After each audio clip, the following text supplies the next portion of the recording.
Hi, my name is Chloe and welcome to my studio. Today I'm going to be learning how to bead and taking you along with me. I have been making some charms, some cedar and fern charms, which I already have available on my website, but I have also been making some ocean inspired charms as well because I love making nature inspired jewelry. But I have really been wanting to incorporate more color into them because they're just sterling silver as of now. So I've been looking into beading techniques and I finally made my way to a bead store and also ordered some supplies. And I am really excited to show you what I am gonna make today. I'm also really excited to learn along with you, so let's get to it. First, to orient you to all of the tools and materials that I got to start this project, I already had my pliers and then my scissors and masking tape. I then ordered bead wire and I also ordered crimping beads and cover beads from Fire Mountain Gems. You are also going to need some kind of clasp and some kind of jump ring for your necklaces. I bought my clasps from Rio. I particularly like their lobster claw clasps. And I made my jump rings myself out of 18 gauge wire. And then you just need beads and then any charms that you want to add. So I have charms that I made myself. You can also buy ready-made charms at the bead store. Here are the 3 charms that I'm going to be working with today. They're my fern and cedar charms, and then I have this little dendritic agate guy that I had gotten cast. And then I have a plethora of beads. I think that this is going to be the most fun part of today, is deciding what beads I want to pair with which necklace and just really seeing how different each design can turn out with just different beads and different colors. So first things first, I actually want to measure out my bead wire. I want my finished necklace to be about 16 to 17 inches, somewhere in between there. For my first one, so I'm just going to measure a little bit more than that, probably around 18 inches, so I have enough space to cut off the ends when I'm done.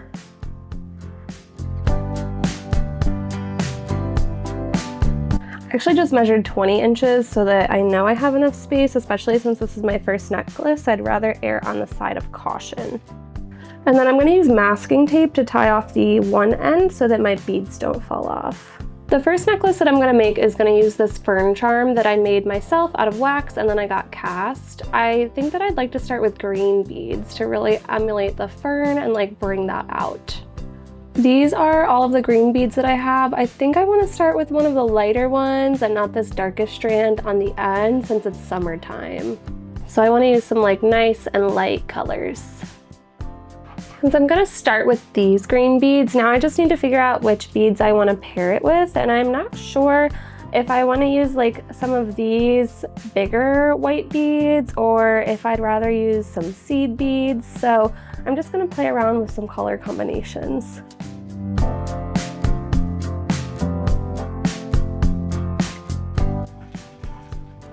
So far I'm digging these two together. But I might also like, I think that these two are my favorite together, so I might just start stringing the beads on and see if I like them or not. I don't have a beading tray yet, so I have been putting some of my beads into my jewelry box, which actually works perfect for keeping them contained because there's some felt on the bottom too.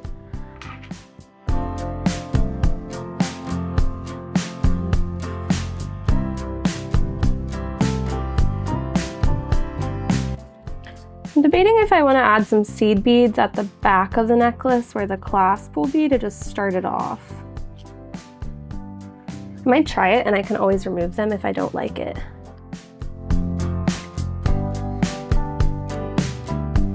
The majority of my beads that you've seen in this video are from Blue Santa Bead Store, which is in southeastern Pennsylvania. I would highly recommend checking them out if you are in or around that area. I was like a kid in a candy store walking through the shop. My husband even enjoyed it too. So what I'm doing now is just stringing the beads on, and I'm counting the beads as I string them on because I want to make sure that I have an even amount on both sides.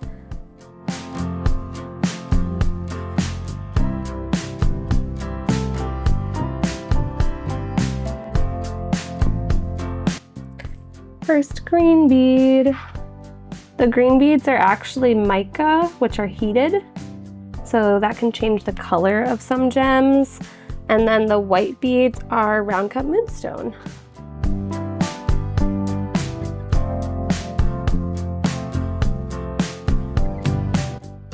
just kind of playing with this pattern to see if I like it, because you can always take it back off. I'm starting off with 3 of the white moonstones, and then 1 green bead, and then 3, 1, 3, 1. I think I like that so far. So here's the start with the seed beads, and then here's a better look at the green beads and the moonstones.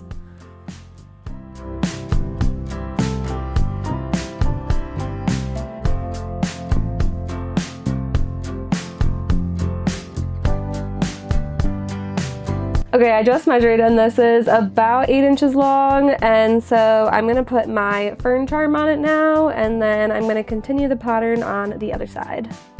Yes, I love this. I think it looks really summery and fun.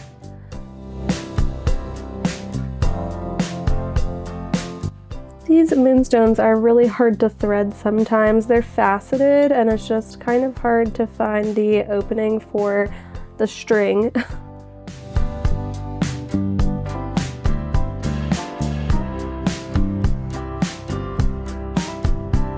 1, 2, 3, 4, 5, 6. 1, 2, 3, 4, 5, 6.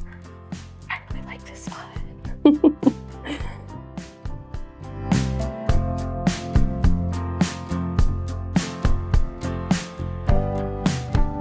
Okay, so both sides are even, so now I just want to measure it and make sure that it is the length that I want it to be.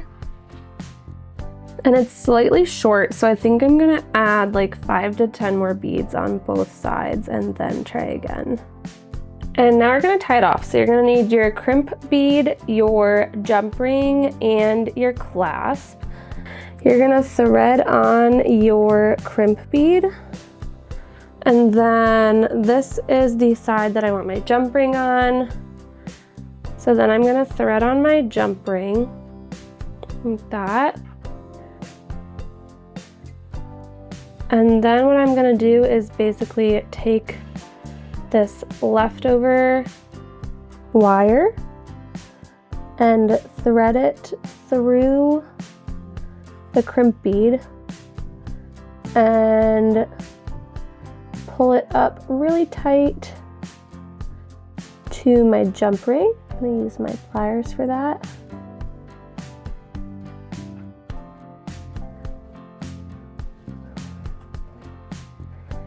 So that it looks like this.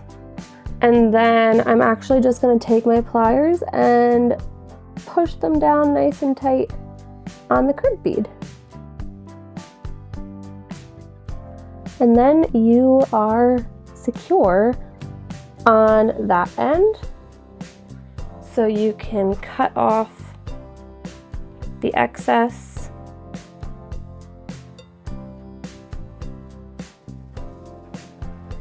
wire, and then I'm gonna thread it through my seed beads so that you can't even see it.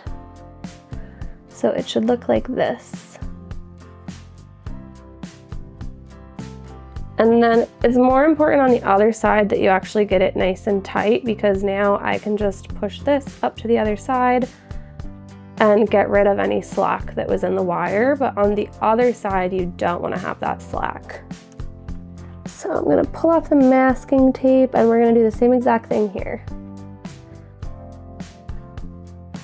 Gonna thread on the crimp bead, and then I'm gonna thread on my lobster claw clasp, and then I'm gonna thread this back through the crimp bead like that.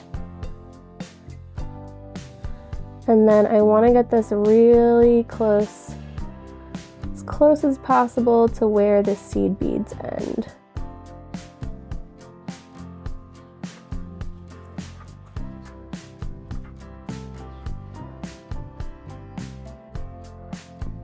Like that.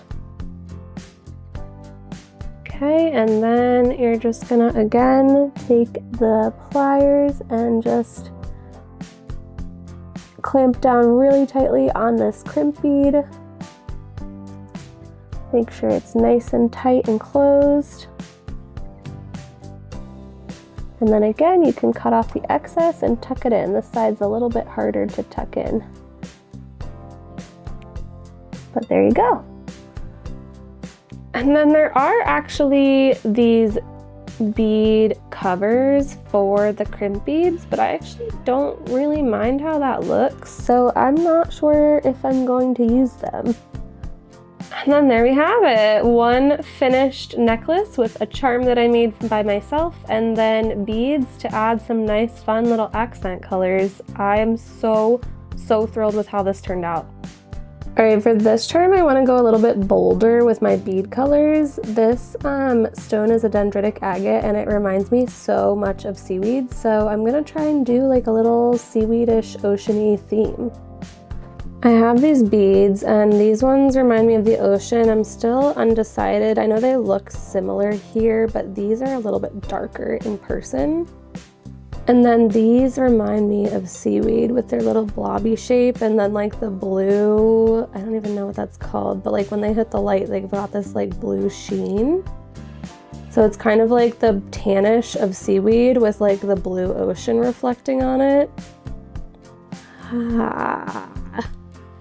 So I'm still deciding between these two strands, and then I'm gonna use this, and I have no idea if I'm gonna like this or not. It might be a little too bold, but I'm excited to play around and see. I think I'm still gonna start with a few seed beads at the back, just because I'm not entirely sure if I'd have enough blue beads if I went all in with only the blue and the tan, but I can always take them off.